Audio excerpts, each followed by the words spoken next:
Hello friends, welcome to our channel MK explain. तो दोस्तों, आज जो मूवी हम आपको एक्सप्लेन करने वाले हैं वो मूवी है एक ऐसी औरत की कहानी जो कि अपने पति से बेशुमार प्यार करती है, लेकिन उसका पति उसके भरोसे को कैसे चकनाचूर करता है ये हम आपको आज इस कहानी में बताएंगे। तो बिना वक्त गंवाए कहानी की शुरुआत करते हैं नैन्सी से, जो कि एक स्कूल में टीचर होती है। उसकी लाइफ अपने परिवार के साथ बहुत अच्छी गुजर रही थी, लेकिन तभी अचानक से उसे अपने हस्बैंड पर शक होने लगता है, क्योंकि जब वो अपने हस्बैंड के कपड़े धुल रही थी तब उसे अपने हस्बैंड के पॉकेट से एक स्लिप मिलती है जिस पर कि एक गर्ल का नाम होता है। और जब वो अपने हस्बैंड के ऑफिस जाती है तो वो वहाँ जाकर देखती है कि उसके हस्बैंड ने हॉलैंड सिटी का पूरा मॉडल रखा हुआ था, जिसे देखकर नैन्सी का शक और ज्यादा बढ़ जाता है। वो सोचती है कि फ्रेड तो एक डॉक्टर है, फिर उसे इस सब की क्या जरूरत। इस सब का पता लगाने के लिए नैन्सी अपने कलीग से मिलती है जिसका नाम डेव होता है। वो उससे कहती है कि मुझे अपने हस्बैंड पर शक है, मैं उसके बारे में जानना चाहती हूँ, क्या तुम मेरी मदद करोगे। जिस पर कि डेव मना कर देता है। वो नैन्सी से कहता है ये तुम्हारे हस्बैंड वाइफ का पर्सनल मैटर है, मैं इसमें इंटरफेयर नहीं करना चाहता। और फिर नैन्सी घर आ जाती है और जब वो खाना बना रही थी तो वो थोड़ा स्ट्रेस थी और इस वजह से उसका खाना खराब हो जाता है। जब नैन्सी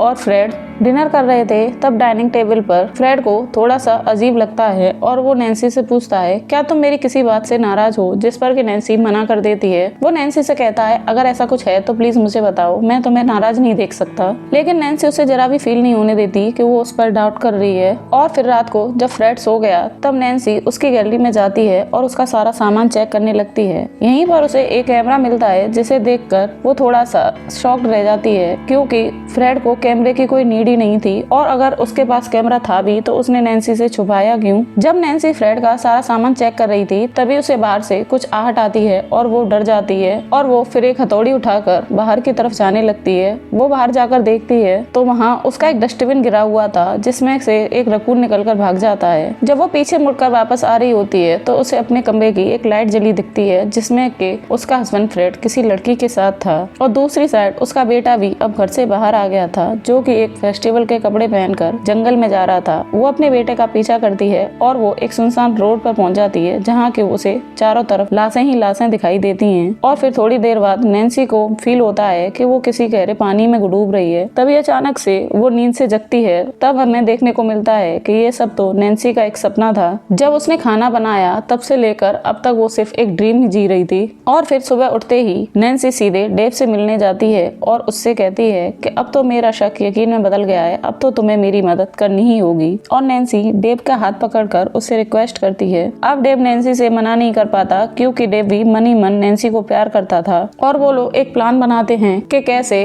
डेव अपने आई चेकअप के बहाने उसके हस्बैंड फ्रेड से मिलेगा और वहाँ के वॉशरूम की खिड़की खुली छोड़ देगा, जिससे कि वो अंदर जाकर अपने पति का सारा सामान चेक कर सके और उसके अफेयर के बारे में जान सके। अब फ्रेड डेव की आंखें चेक कर रहा था और वो बताता है कि उसकी आंखें तो बिल्कुल ठीक हैं। तभी वो बातों बातों में डेव से कहता है कि तुम तो नैन्सी के साथ उसके स्कूल में पढ़ाते हो ना। जिस पर कि डेव उसे बताता है कि मुझे नहीं पता, स्कूल में बहुत सारा स्टाफ है और मैं हर किसी को नोटिस नहीं करता। उसके बाद फ्रेड उसकी आंखों में एक आई ड्रॉप डालता है और उसे वहां पर वेट करने के लिए कहता है। लेकिन अब डेव इतना घबरा चुका था कि वो इधर उधर छटपटाने लगता है। उसे तो बस किसी भी कीमत पर वहां से निकलना था और वो फटाफट से बाथरूम में जाकर वहां की विंडो खुली छोड़कर सीधे बाहर की तरफ निकलने लगता है। फ्रेड ने जो आई ड्रॉप डेव की आंखों में डाली थी उसकी वजह से उसे कुछ भी क्लियर नहीं दिखाई दे रहा था और वो इधर उधर गाड़ियों से टकराते हुए बड़ी मुश्किल से बचते बचाते नैन्सी की कार तक पहुंच जाता है। और वो एकदम से नैन्सी से कह देता है कि अब मैं तुम्हारे चक्कर में नहीं पड़ना चाहता, मैं अपनी जान को जोखिम में नहीं डालूंगा। जिस पर कि नैन्सी डेव से कहती है कि तुम मुझे इतना तो बता दो,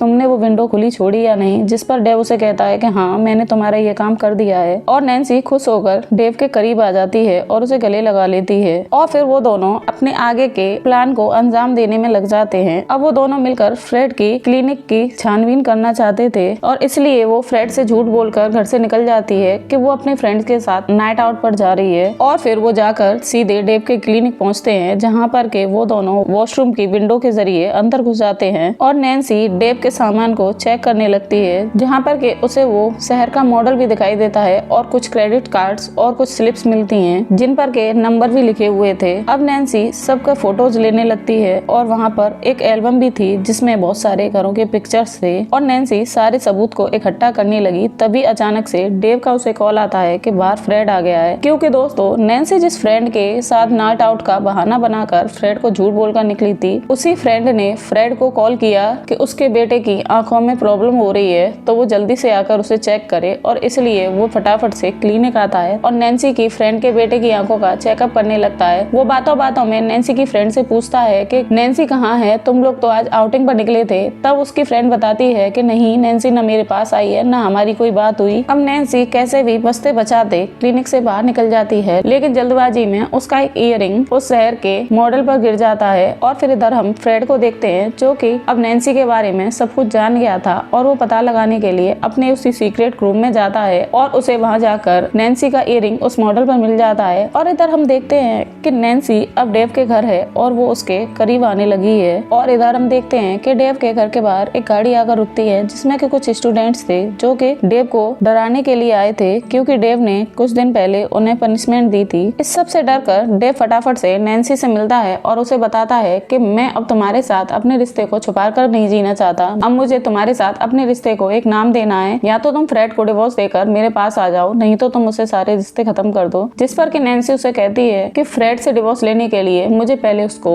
चीटर साबित करना होगा और उसके लिए हमें कुछ प्रूफ कलेक्ट करने होंगे जिससे हम ये साबित कर पाए कि फ्रेड का कहीं और अफेयर चल रहा था और इस बेसिस पे हम उससे डिवोर्स ले सकते हैं। अब वो दोनों फ्रेड के उस अफेयर को जानने के लिए उसके पीछे लग जाते हैं और फिर डेव फ्रेड का पीछा करने लगता है और वो उसी घर में पहुंच जाता है जहां पर फ्रेड गया था। वो अपना कैमरा ऑन करता है और आगे देखता है कि फ्रेड एक लड़की के साथ खड़ा हुआ है। वो उसके साथ उसकी पिक्चर्स लेने लगता है और वो और ज्यादा प्रूफ कलेक्ट करने के लिए उस घर में घुस जाता है, जहां जाकर उसे दिखाई देता है कि फ्रेड का उस लड़की के साथ कोई अफेयर नहीं था। दरअसल दोस्तों यहाँ बहुत बड़े राज से पर्दा खुलता है कि फ्रेड एक सीरियल किलर है और वो उन लड़कियों को मारकर अपने आप को एक अजीब सा सुकून महसूस कराता था। फ्रेड उस लड़की की गर्दन काट ही रहा होता है कि तभी अचानक से उसकी नजर डेव पर पड़ती है और वो उसे मारने के लिए उसका पीछा करने लगता है। अब डेव अपने आप को बचाने के लिए फ्रेड से लड़ाई करता है और इसी हाथापाई के चलते वो लोग नीचे गिर जाते हैं। अब यहाँ उन दोनों की लड़ाई हो ही रही होती है कि तभी अचानक से डेव फ्रेड के चाकू को उठा करके फ्रेड के ही अंदर घोंप देता है और उसे पानी में फेंक देता है। अब सीन शिफ्ट होता है नैन्सी और फ्रेड के घर से, जहाँ पर कि नैन्सी फ्रेड के बारे में जानने की कोशिश कर रही थी। तब वो उन सारे नंबर्स पर कॉल करती है जो उसे क्रेडिट कार्ड के थ्रू और उस स्लिप में मिले थे। तब उन नंबर से पता पड़ता है कि फ्रेड ने जिन जिन घर के पिक्चर्स लिए हैं उन घरों में एक एक मौत हुई है। अब नैन्सी थोड़ी और इंक्वायरी करती है और उसे भी पता पड़ जाता है कि उसका हस्बैंड फ्रेड एक सीरियल किलर है। तभी अचानक से हम देखते हैं कि डेव नैन्सी से मिलने आता है और नैन्सी उससे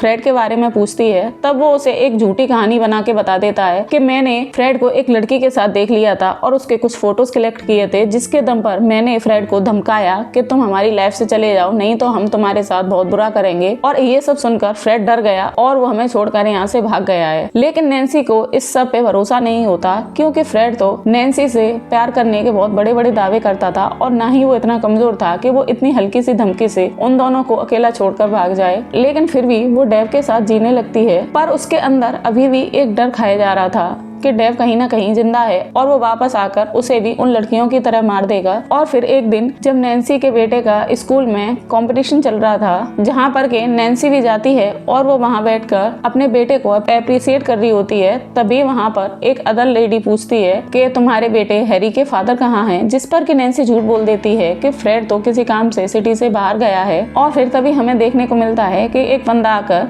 नैन्सी को बताता है कि मैंने तो फ्रेड को अभी अभी इस फंक्शन में देखा। ये सुनकर नैन्सी अब और ज्यादा घबरा जाती है और उसकी आंखें इधर उधर फ्रेड को ढूंढने लगती हैं। तभी थोड़ी देर बाद नैन्सी फ्रेड को देख लेती है और फिर फ्रेड नैन्सी को लेकर एक सुनसान जगह जाता है, जहाँ पर कि वो नैन्सी से कहता है कि मैंने जो किया मैं उसके लिए तुमसे माफी मांग रहा हूँ और मैं ये सब बिल्कुल बंद कर दूंगा। अगर तुम मेरे साथ दोबारा से अपनी लाइफ रिस्टार्ट करो तो हम बहुत खुशी खुशी अपनी जिंदगी बिताएंगे। अब नैन्सी को अपने मरने का डर था, इसीलिए वो फ्रेड की हाँ में हाँ मिला देती है और वो अपने बेटे को लेकर फ्रेड के साथ घर जाने लगती है। रास्ते में अचानक से नैन्सी एक गन निकालती है और फ्रेड की तरफ तान देती है और अपने बेटे से कहती है कि गाड़ी से निकलकर जल्दी से भागो। अब नैन्सी फ्रेड को शूट करती है, लेकिन उसकी गोली सिर्फ फ्रेड के कान को चीरते हुए निकल जाती है, यानी कि फ्रेड को वो गोली मार नहीं पाई, बस फ्रेड घायल हुआ था और नैन्सी गाड़ी से उतरकर भागने लगती है। इसी बीच फ्रेड उसे पकड़ लेता है और उसे मारने की कोशिश करता है। ये सब आवाजें नैन्सी का बेटा हैरी सुनता है और वो उसे बचाने के लिए फटाफट से वापस आता है। खुद को बचाने के लिए नैन्सी अपना जूता उतारती है और फ्रेड के सिर में मारने लगती है। नैन्सी ने अपना जूता